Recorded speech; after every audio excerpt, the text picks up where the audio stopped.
बहुत समय पहले की बात है। रामपुर के एक छोटे से गांव में मोहनलाल नाम का एक मछुआरा अपने परिवार के साथ रहता था। उसके पास न तो ठीक ठाक जाल था और न ही अच्छी नाव। उसकी मेहनत के बावजूद किस्मत कभी उसका साथ नहीं देती थी। मोहनलाल के परिवार में उसकी पत्नी प्रमिला और 6 वर्षीय पुत्र रोहन थे, जो दिन प्रतिदिन गरीबी और भूख से जूझते रहते। एक दिन सुबह के समय मोहनलाल अपनी पुरानी टूटी फूटी नाव के पास बैठा था। उसकी आंखों में थकान साफ झलक रही थी। तभी रोहन दौड़ता हुआ आया और मोहनलाल से बोला, पिताजी पिताजी, जल्दी चलो, माँ रो रही है, जल्दी चलो पिताजी। रोहन की बात सुनते ही मोहनलाल अपने बेटे के साथ घर की ओर चल पड़ा। प्रमिला चूल्हे के पास बैठी आंसू बहा रही थी। प्रमिला, क्या हुआ? क्यों रो रही हो? कल से घर में कुछ नहीं बना। मैं तो भूखी रह सकती हूँ मोहनलाल, लेकिन रोहन वो सुबह से खाने के लिए कह रहा है। कल भी मैंने उसे झूठ बोलकर सुला दिया कि खाना बन रहा है।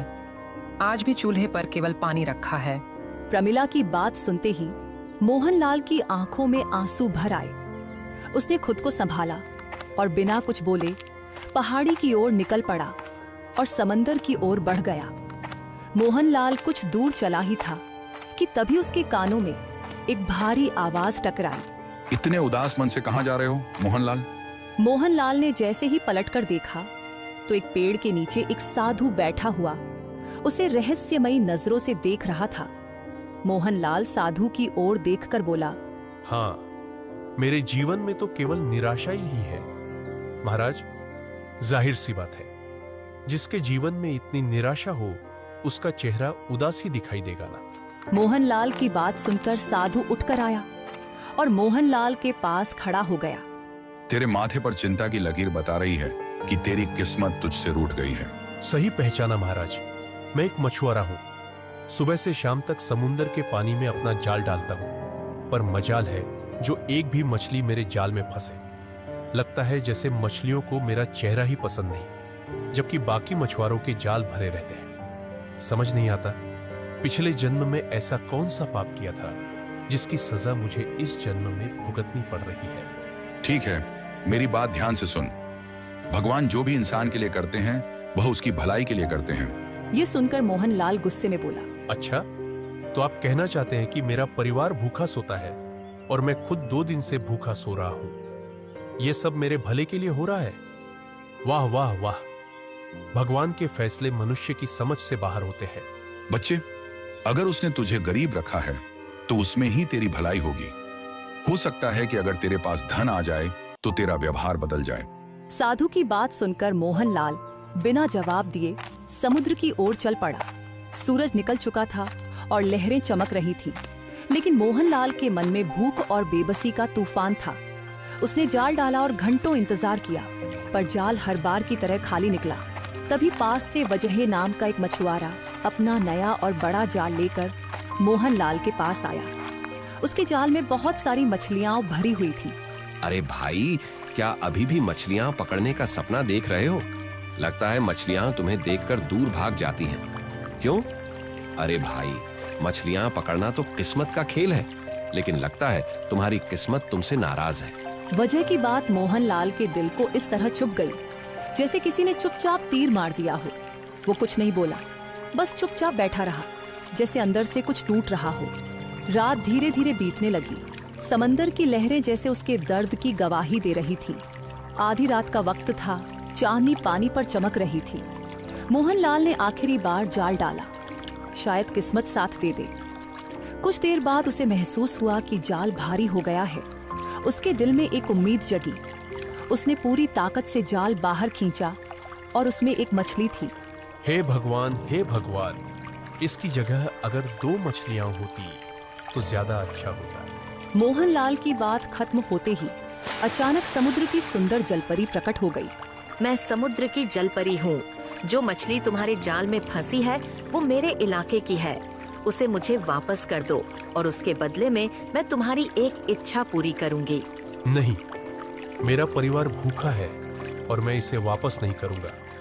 पहले अपनी और अपने परिवार की भूख मिटाऊंगा। जलपरी मोहनलाल की निर्भीकता देखकर हैरान होकर गायब हो गई।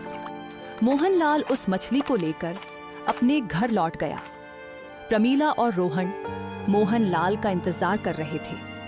मोहन लाल प्रमीला को मछली दिखाते हुए पूरा घटनाक्रम बताने लगा। तुम मूर्ख हो मोहन लाल, जल परी से कोई बड़ी इच्छा मांग सकते थे, कम से कम थोड़ा धन ही मांग लेते। हाँ, शायद तुम सही कह रही हो। अगली सुबह मोहन लाल अपने नाव लेकर जैसे ही समुद्र पहुंचा और जैसे ही उसने जाल फैलाया, जल परी फिर से प्रकट हो गई। क्या तुमने अपना फैसला बदल लिया है? हाँ, मैं अपनी मछली तुम्हें वापस करता हूँ, लेकिन इसके बदले में मेरी एक इच्छा पूरी करो। तुम्हारा फैसला तुम्हारी किस्मत बदल देगा। अब बताओ तुम क्या चाहते हो? हाँ, मैं चाहता हूँ कि मेरे जाल में इतनी मछलियाँ फंसे कि मैं उन्हें बेचकर अमीर बन जाऊं, और मैं यह भी चाहता हूँ कि मेरे गांव में केवल मेरे जाल में मछलियाँ फंसे, किसी और मछुआरे के जाल में न फंसे। हाँ, तुम्हारी इच्छा पूरी की जाएंगी, लेकिन याद रखना तुम्हें एक वादा देना होगा। किसी और मछुआरों की मदद करना और अपनी गरीबी के दिन कभी मत भूलना। ठीक है, मैं वादा करता हूँ कि मैं ऐसा ही करूँगा। ठीक है, आज के बाद मछलियाँ केवल तुम्हारे ही जाल में फंसेंगी। इतना कहकर जल परी वहां से गायब हो गई। मोहन लाल ने अपना जाल समंदर में फेंक दिया। जैसे ही उसने जाल बाहर खींचा, वो पूरी तरह मछलियों से भरा हुआ था। इतनी मछलियां उसने पहले कभी नहीं देखी। अरे ये तो चमत्कार हो गया। उस दिन के बाद जब भी मोहनलाल जाल फेंकता, मछलियां खुद ब खुद उसमें खींच जाती थीं। दूसरी तरफ गांव के अन्य मछुआरों के जाल हमेशा खाली रहते। मोहनलाल घर लौट आया। मछलियों से भरी टोकरी देखकर प्रमीला और रोहन की आंखें चमक उठी। अरे वाह, इतनी सारी मछलियाँ, आज तो जी भर के खाएंगे। हाँ, अब हमारे बुरे दिन खत्म हो गए प्रमीला। अब तो मौज के दिन शुरू हो रहे हैं। मजे करो। मोहनलाल ने मछलियां बाजार में बेचनी शुरू की। धीरे धीरे उसकी झोपड़ी एक आलीशान हवेली में बदल गई। वह अब केवल धनवान नहीं, बल्कि पूरे गांव का सबसे प्रभावशाली व्यक्ति बन गया। गांव के अन्य मछुआरे, जिनमें विजय भी शामिल था, अब मछलियों के लिए संघर्ष कर रहे थे। उनके जाल हमेशा खाली रहते। एक दिन विजय उदास होकर सभी मछुआरों से बोला, अरे भाई, ये तो बड़ी अजीब बात है। मोहनलाल का जाल हमेशा मछलियों से भरा रहता है और हमारे जाल में ससुरा एक भी मछली नहीं फंसती है। हाँ, तुम बिल्कुल सही कह रहे हो। अरे विजय भाई, मुझे तो ये कोई और ही चक्कर लग रहा है। अरे भाई, ऐसा कैसे संभव हो सकता है कि इस गांव में मोहनलाल के जाल को छोड़कर किसी और मछुआरे के जाल में एक भी मछली न फंसी हो? हाँ, कुछ दिन पहले तक यही मोहनलाल समुंदर के किनारे बैठकर केवल रोता रहता था और अपनी किस्मत को हमेशा कोसता रहता था। परंतु आज तो वह धनवान बन चुका है, मछली बेच बेच कर, जिसका तो हम अंदाजा भी नहीं लगा सकते कि कितना धनवान बन चुका है। भाई, हम तुम्हारी सब बातों को सही मानते हैं, लेकिन भाई, सच्चाई ये है कि इस समय मोहनलाल की किस्मत के सितारे बुलंदी पर हैं और हम सारे मछुआरे इस समय मुसीबत में हैं। अरे, हमारे घर में हमारी पत्नी और बच्चे भूख से बेहाल हो रहे हैं और हम करें भी तो क्या करें? हमें मछलियां पकड़ने के अलावा और कोई दूसरा काम भी तो नहीं आता है। क्यों? हाँ, तो फिर तुम ही बताओ विजय भाई, अब इस स्थिति में हम करें तो क्या करें? इस परिस्थिति में हमारे पास केवल एक ही रास्ता बचा है। तो सुनो, हम सभी मछुआरों को मोहनलाल के पास मदद मांगने के लिए जाना होगा और मुझे विश्वास है कि मोहनलाल इस कठिन परिस्थिति में हम मछुआरों की मदद जरूर करेगा। क्यों? हाँ, क्यों नहीं? अरे, जरूर करेगा। एक मछुआरा ही दूसरे मछुआरे की परेशानी को समझ सकता है।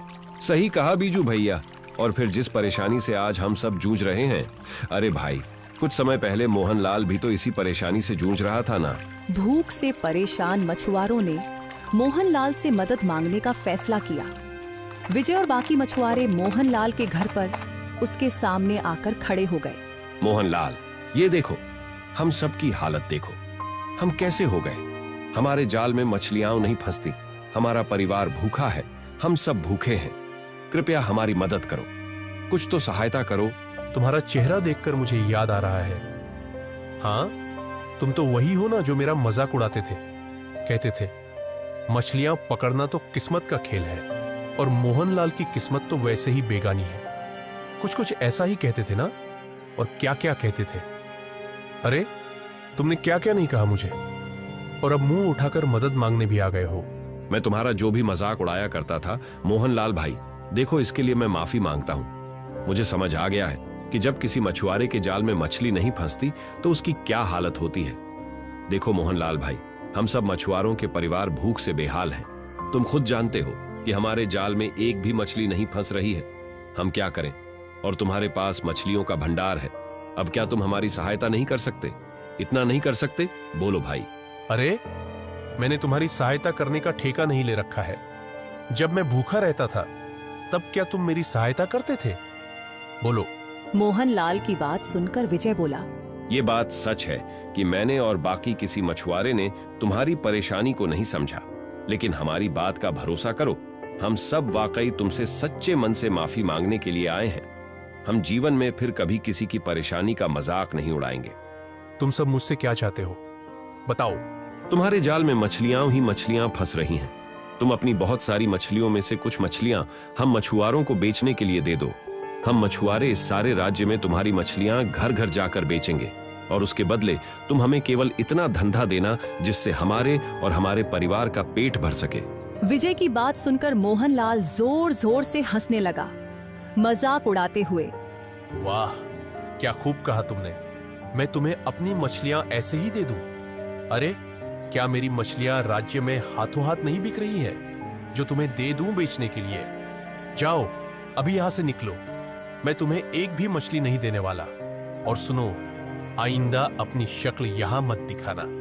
मुझे तुम लोगों का मुंह देखने का कोई शौक नहीं है। घमंड ने मोहनलाल को अंधा बना दिया था। उसने विजय और बाकी मछुआरों को खाली हाथ लौटा दिया। मछुआरों के प्रति उसके इस दुर्व्यवहार को देखकर प्रमीला क्रोधित हो उठी और गुस्से में आकर मोहनलाल से बोली, तुम्हें शर्म आनी चाहिए मोहनलाल। जिन लोगों के साथ तुमने अपनी जिंदगी बिताई उन्हें भूखा मरने दे रहे हो। ऐ प्रमीला, तुम मुझे सिखाने की कोशिश मत करो। मैं जैसा हूं वैसा ही ठीक हूं। इतना कहकर मोहनलाल वहां से चला गया। अगले दिन मोहनलाल के मन में एक विचार आया। मोहनलाल अपने आप से बोला, हाँ, विजय ने मुझे बहुत अपमानित किया था। कल मेरी गलती थी जो मैंने विजय को बाकी मछुआरों के साथ वापस भेज दिया। इतना कहकर मोहनलाल समंदर के किनारे चला गया, जहां विजय बाकी मछुआरों के साथ मुंह लटकाए हुए बैठा था। मोहनलाल विजय की तरफ देखकर मुस्कुराते हुए बोला, विजय भाई, कल जो मैंने तुम्हारे और बाकी मछुआरों के साथ किया, मैं उसके लिए माफी मांगता हूँ। मेरी पत्नी को तुम सबके व्यवहार से बहुत बुरा लगा। मैं तुम्हारी और बाकी मछुआरों की मदद करने के लिए तैयार हूँ। यह सुनकर विजय खुश हो गया और सबकी तरफ देखकर बोला, तुम सबने सही कहा था। एक मछुआरा ही दूसरे मछुआरे की परेशानी को समझ सकता है। बिल्कुल सही कहा था। अरे भाई, पहले मेरी पूरी बात तो सुन लो। देखो, मैं तुम्हें जो भी मछलियां दूंगा, तुम्हें इन मछलियों को बाजार में बेचने की कोई जरूरत नहीं। मैं तुम सबको रोज इतनी मछलियां देने के लिए तैयार हूं जितनी तुम्हारा और तुम्हारे परिवार का पेट भर सके। पर मेरी एक शर्त है, तुम्हें और यहाँ बाकी सभी मछुआरों को अपने घर मेरे नाम करने होंगे। यह सुनकर विजय पूरी तरह से चौंक गया। क्या कैसी बातें कर रहे हो मोहनलाल? वही जो तुम सुन रहे हो। बाकी फैसला तुम्हारे हाथ में है। अब सोच लो, तुम्हें अपनी आंखों के सामने अपने परिवार को भूखा मरते देखना है या फिर अपना घर मेरे नाम करना है। सोचो, आराम से सोचो। विजय और बाकी मछुआरों के पास इसके अलावा और कोई चारा नहीं था, क्योंकि सच्चाई तो ये थी कि काफी समय से उन सबके जाल में एक भी मछली नहीं फंसी थी। विजय उदासी भरी आवाज में मोहनलाल से बोला, हाँ, मुझे स्वीकार है। यह सुनकर मोहनलाल खुश हो गया, लेकिन मोहनलाल नहीं जानता था कि उसकी बातें उसकी पत्नी परमीला दूर खड़ी होकर सुन रही थी। मोहनलाल जैसे ही अपने घर पहुंचा, परमीला क्रोधित होकर मोहनलाल से बोली, तुम्हें देखकर मुझे विश्वास नहीं होता कि तुम मेरे पति हो। सच तो यह है कि मेरे सामने कोई और ही मोहनलाल खड़ा है और इस मोहनलाल का मैं अपने बेटे पर साया भी नहीं पड़ने दूंगी। मैं अभी और इसी समय अपने बेटे को लेकर यहाँ से जा रही हूँ। मैं एक घमंडी और अत्याचारी इंसान के साथ अपना सारा जीवन नहीं बिता सकती। अरे जाओ जाओ, अरे शौक से जाओ। अरे मुझे किसी की जरूरत नहीं है। अरे मेरे पास इतना धन है कि मैं 10 और शादियां कर सकता हूं। जाओ तुम। परमीला उसी समय अपने बेटे रोहन को लेकर वहां से निकल गई। मोहनलाल ने परमीला और अपने बेटे को रोकने की कोशिश भी नहीं की। वह आराम से वहीं खड़ा रहा। तभी वहां पर वही साधु आ पहुंचे जो उसे कुछ दिन पहले मिले थे। साधु को देखकर मोहनलाल बुरी तरह से चौंक गया।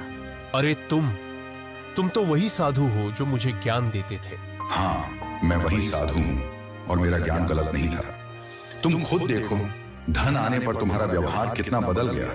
तुम्हारे दिल में अब दूसरों के लिए मोहब्बत नहीं रही, यहाँ तक कि अपने परिवार के लिए भी नहीं।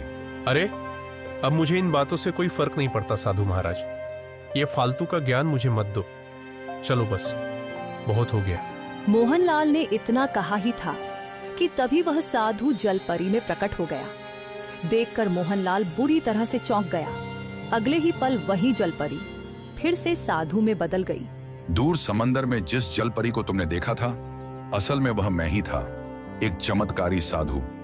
मैं कोई साधारण साधु नहीं हूं, बल्कि एक दिव्य शक्तियों वाला साधु हूं। जलपरी के रूप में मैंने तुम्हारी वह इच्छा पूरी की थी जो मुझे नहीं करनी चाहिए थी।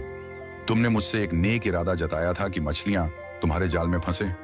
वह सही था, लेकिन तुम्हारी दूसरी इच्छा कि केवल तुम्हारे ही जाल में मछलियां फंसे, वह गलत थी। मैं तुम्हें यह दिखाना चाहता था कि धन आने के बाद मनुष्य कितना बदल जाता है। आज तुम्हारे पास रामपुर के राजा भानु प्रताप से भी अधिक धन है, लेकिन तुम्हारी लालच अभी तक खत्म नहीं हुई है। अब तुम दूसरों यानी बाकी मछुआरों के घर भी छीनने पर उतर आए हो। जलपरी के रूप में मैंने तुमसे वचन लिया था कि तुम्हें दूसरों की मदद करनी होगी, भूखों को खाना खिलाना होगा। तुम्हारे अपने ही साधु समुदाय के मछुआरे कई दिनों से अपने परिवार सहित भूखे हैं, लेकिन तुम्हारा दिल एक बार भी उनके दुख को महसूस नहीं कर सका। तुम जैसे मछुआरे जिसकी भूख कभी खत्म ना हो, अरे तुम्हें जीने का कोई अधिकार नहीं है। इतना कहते ही साधु ने अपने हाथ में आग का एक शोला बना लिया, जिससे वह मोहनलाल को जान से मार सकता था। लेकिन अचानक प्रमीला अपने पुत्र के साथ वहां आ पहुंची। वह अपना कुछ सामान लेना भूल गई थी। प्रमीला यह दृश्य देखकर सब कुछ समझ गई। वह तुरंत साधु के पास आकर रोती हुई बोली, साधु महाराज, मेरे पति को माफ कर दीजिए। उनकी तरफ से मैं आपसे माफी मांगती हूँ। प्रमीला के शब्दों ने साधु के क्रोध को पिघला दिया। कुछ देर बाद साधु का क्रोध शांत हो गया। तभी मोहनलाल साधु से बोला, मुझे माफ कर दीजिए। मुझे आपकी बात अब समझ में आ गई है। कुछ दिन पहले जो आपने मुझे समझाया था वह बिल्कुल सही था। मैंने आपको जो वचन दिया था, अब मैं वह वचन पूरी ईमानदारी से निभाऊंगा। ठीक है, मैं तुम्हारी एक इच्छा पूरी करता हूँ। अब भी मछलियां तुम्हारे जाल में फंसेगी, लेकिन केवल तुम्हारे जाल में नहीं, बल्कि इस गांव में रहने वाले सभी मछुआरों के जाल में फंसेगी। साधु महाराज, अब मैं कभी किसी को दुख नहीं पहुंचाऊंगा। यही तुम्हारी भलाई है मोहनलाल, वरना लालच, लालसा और क्रोध इंसान को कब बर्बाद कर देते हैं, इसे उसे पता भी नहीं चलता। इतना कहकर साधु वहां से चला गया। लेकिन उस दिन के बाद मोहनलाल सुधर गया और दोनों हाथों से गरीबों की मदद करने लगा।